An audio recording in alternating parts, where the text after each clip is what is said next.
Let's make a video. I'd like to talk about the Japanese proficiency test. I wrote a text here and I'd like to read it for you.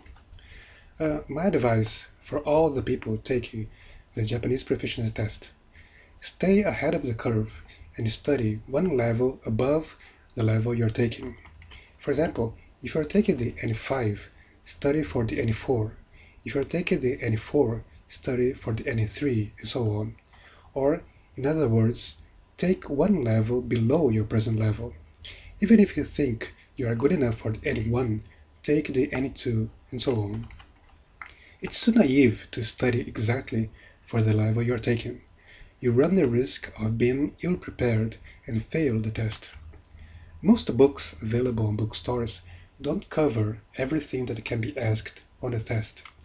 They are based on tests from previous years, but there is no guarantee that the test will be limited to that material. Some days ago I read the test guidebook, and there is nothing saying they will adhere strictly to a certain material, so they have the freedom to change or add anything in the test. So don't throw your money away by failing the test. If you are going to pay anyway, be sure you can pass the test by taking one below your own level. Get the certificate as fast as possible so you can attach it to your resume immediately and use it at school or work.